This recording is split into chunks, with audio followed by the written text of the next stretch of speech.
Update. Am I the a-hole for leaving my girlfriend after she got date raped? Original post. My girlfriend, explicitly because I was spending my weekend with family who had flown in from out of state and country, decided to go out.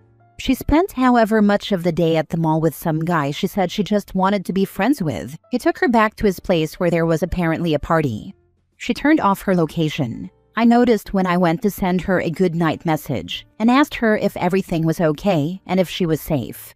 She affectionately said she was. I asked her if her home Wi-Fi was down again. She told me she had turned it off so her parents wouldn't know where she was. I asked her where she was and she never answered me. From the bits she's told me, the music was loud. He told her he wanted to show her his room because of how hilariously tiny it was. She went up with him, and he started going after her sexually. She said it was late and her parents were worried about her and she wanted to go home, but from what I understand, he pressured her into saying yes. That's coercion and rape. I got a message that morning telling me she had cheated, but her friends told her it was rape. I messaged her, drew her hugging geese, told her I wanted to make sure she was okay, and call. I offered to drive over. She told me she was with her good friend, different guy obviously, and spending the day with him. I kept messaging, worried about her, to no response, until I stopped to not pressure her. I barely got through work that day and got myself drunk that night, first time properly sloshed, to stop worrying. When trying to be with family, I only had a day with between months or years. She called me when I was drunk and asked me to come over, offered to Uber me over, told me she needed me. I told her I was drunk and couldn't be there. I had also promised my family members not to talk to her if they let me at the hard whiskey. She called me, and I was apparently asking too many questions and told me to just spend the next day with family. The next day while I was with family, she begged me to come over. By that point, I was already talking to family, including my sister, who was abused, including violated by her ex, trying to understand. They all told me she breached my trust. In all fairness, they're biased because they feel she's abusive. In a previous AITA post, all responses told me I was being abused, if they believed the story at all. I broke up with her then, but she told me she needed me to sit next to her that night, or she wouldn't be able to finish her take-home midterm. She aced it while I worked right next to her. We talked and cuddled and I thought things would improve, and some aspects definitely did. My sister told me breaking up with her, then comforting her, would just lead me back into the cycle and hurt her too. And I thought through all the stories I had hidden from them and my friends of how she did me wrong, and I yelled at them that they were wrong, and I just slid down onto the ground and wrote this message. You did not deserve to be raped. What he did was awful, and it is never your fault. But girlfriend, you went up to his room alone with him, after you two spent however much of the day together. You made fun of me for how oblivious I was at the start, but even I would have caught that. You didn't tell him about me because you didn't want to ruin his opinion by being too complicated. You can say my boyfriend is worried about me without explaining our entire relationship. You could make it clear you were taken, but you didn't, when you have actively complained to me about how men often only befriend women for sex. And again, none of that excuses what he did, and I am so sorry that happened to you. But that doesn't change that you cheated on me. Not physically, but emotionally. My family doesn't know so many of the other cheating adjacent things either, and so many friends are telling me the exact same thing. When you called me, I melted at your voice and forgot it all. But our relationship died when you walked into that room. It should have died when you refused full exclusivity, and it should have died when you kissed that guy on our break. If I go over there now, I will be betraying my sister and other relatives when I promised so many times I wouldn't leave her again. And besides, there's nothing I as your ex can possibly do to genuinely support you right now, especially with how shattered my trust is. I'm sorry I made a promise to you I couldn't keep. You were right. Your trauma is valid, and if you need to, please talk to a professional at the sexual assault hotline. Thank you for the lessons, the fun, your amazing cooking, and the geese. And Poodle, wish you the very best. Goodbye. I don't think we should stay in contact, even though it burns me inside to say this. I'll send you your stuff, including replacement Tupperware, and I'll figure out with someone to grab my stuff too. Now for the top comments before reading the update. Jesus Christ, that was too much. I dumped her in my mind when you said she was hanging out with some other guy and turned her location off. She literally went on a date with another guy, then followed him to his home, turned off her location, followed him into his room and slept with him, and is now screaming rape.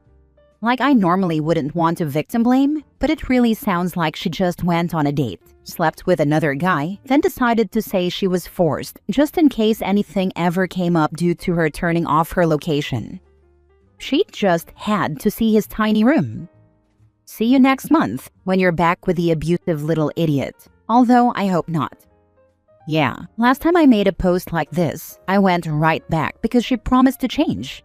And while she did check herself into therapy like I asked her to, now she's just about burned the bridge.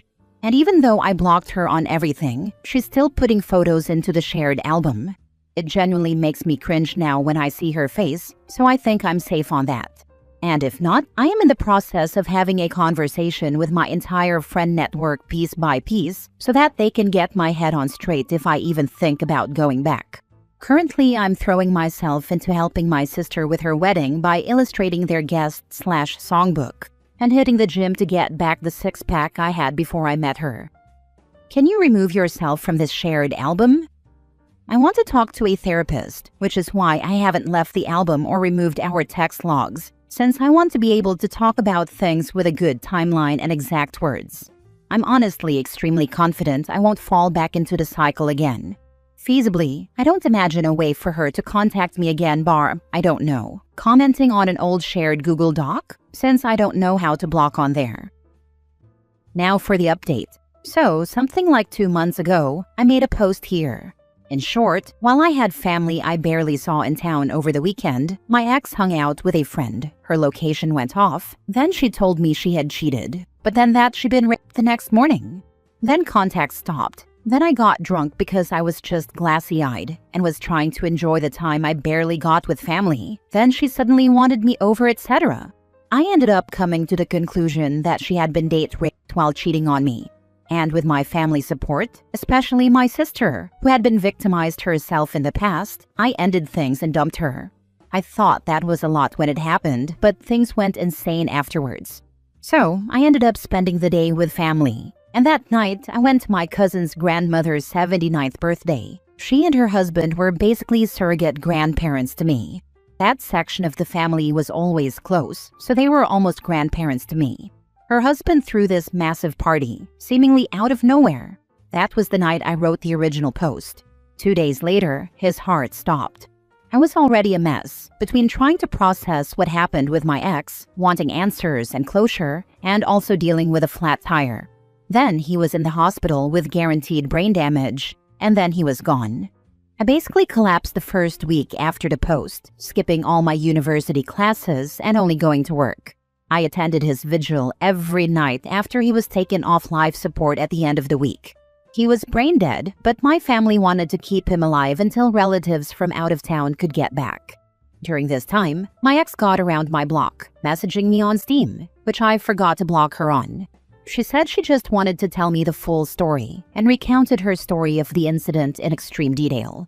She explicitly avoided telling me any information about the affair, lest I discover who it was.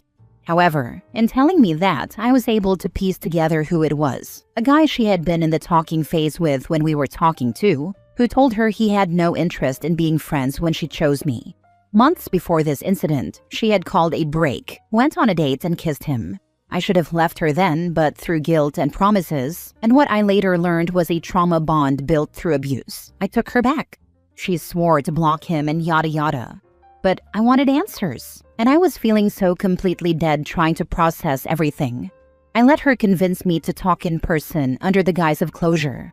She cried and begged, and promised, and pleaded.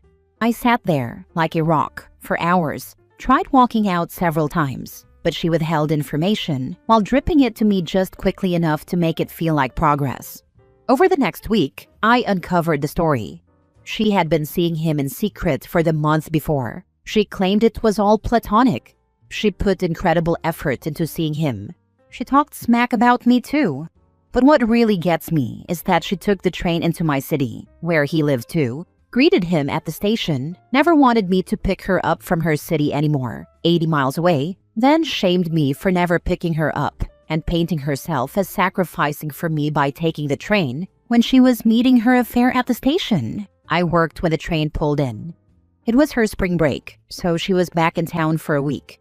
She love-bombed me for that whole time, presented herself as a safe harbor in the emotional storm she caused. I was 3 weeks behind on my classwork by then, and I was only able to be productive around her, so I stayed there to stay afloat, falling into her hoover. But then I saw her promises be broken. I saw the mask begin to slip, and I started collecting my stuff so she could not keep it hostage. I began mentally preparing to leave. Then the emotional abuse started again. The devaluation, the gaslighting. But I tried a few times to present myself, only to be emotionally attacked for a week. Then she realized I was leaving, and it flipped into gaslighting, claims of loyalty and love. When she claimed I was presuming to know her mind by saying she didn't love me, nor was loyal to me, I remember sending this. I'm not a mind reader, but if your brand of loyalty involves betrayal and cheating repeatedly, I don't want that loyalty. I ended up aggregating every letter I never sent her into a 43-page document. I read through it all, and I did what she never could. I listened to my younger self. I felt his pain. I became the person he had needed for 7 months. Someone who could truly listen. I supported him. I proved to myself that I could love myself, and that I was enough. That was what gave me closure. Myself, not her. Closure never comes from another person, only from you. Then I cut contact, more thoroughly that time. No contact will be a month and 3 days. She tried contacting me by using my phone number at CVS to send me a receipt, adding me on chess.com, and reacting to my Duolingo streak, but I just kept going. It was hard at first, but I got myself into therapy, where I started at medium depression but have been cleared completely. Started attending Codependence Anonymous meeting. Reconnected with friends and family better than I ever had before in my life. I also realized that I was likely dealing with someone with comorbid BPD and NPD, especially since she would explicitly revoke her empathy and love at times, among many other things you can read by going through my post and comment history. But she's not important anymore. What matters is that I took all that energy and love I had given her and put it into myself, and I'm now doing better than I ever have been. I'm on top of myself and I'm busy, but I'm loving it. I went from a 78 on my math exam at the beginning of no contact to a 106.5 a few days ago. I barely think of my ex anymore, and while I'm not looking for romance, someone approached me the other day, and I had an amazing time with her then, so I'm open to see where things go. Apart from that, my sister's wedding is in 2 weeks. I've been incredibly busy illustrating for that. Drew for 8 hours today. My finals are at the same time, and I'm also pursuing a Microsoft contract, so life is amazing but exhausting. I'm driving out to the desert with my friend tomorrow though, and he's going to introduce me to a bunch of motor and water sports, so I'm honestly really excited. Plus I'm getting a ton of friends together on Sunday to meet up after a while. Life is really good. I just wanted to thank everyone who commented and DM'd me on the original post. So many of you helped me. Several people wanted an update then, so here it is. Dude, she was never raped. She got caught cheating, so claimed it was to get out of it. She was seeing the guy for a while, so very likely banged him multiple times. She was nothing but a lying, cheating, manipulative piece of trash. I have an ex who did that. He went to a Narcotics Anonymous meeting and just disappeared for 3 days. When he finally reached out to me, he exploded on me that he'd been raped. Knowing I'm a survivor, he assumed this would make me sympathetic and forgiving. It didn't. I told him if he really had been, he needed to file a police report. I never heard another word about it. He's ruining someone else's life now. My takeaway from this post is if someone wants, they would. She called him from CVS with a receipt, Duolingo'd, on Steam, showed up. The only means missing was sending an actual pigeon. On a serious note, this woman sounds completely deranged. I hope this dude gets his healing and stays far, far away. My sister's ex occasionally contacted her through 1-cent Zelle transaction memos. That's disturbingly persistent. Like, I know that stalker laws really aren't great anywhere really, but I feel like that level of commitment to harassment should be able to actionable damn near everywhere. Last story. Am I the a-hole for breaking up with my girlfriend over a note a pilot left for her? Plus update. We are not teenagers anymore, so maybe this is too much. I am 31 and she is 30. We were flying yesterday after a 4-day vacation, and while I was in the toilet at a coffee shop within the airport, she was left a note by a pilot, and she smiled at him. I am not controlling and insecure, or so I hope. I asked out of curiosity, and she told me it was her subway ticket that had fallen under the table. He picked it up for her. She indeed had her ticket on the table, so I didn't really think too much about it, but her cheeks were a bit flushed. And this morning I found a real note he left for her. It had fallen out of her pocket. I was doing the laundry. It was crumpled and written by hand, "Drive you like a hammer on a bed of nails," plus a wink emoji. I googled that, and it was a reference to an Alice Cooper song. I still haven't decided what to do.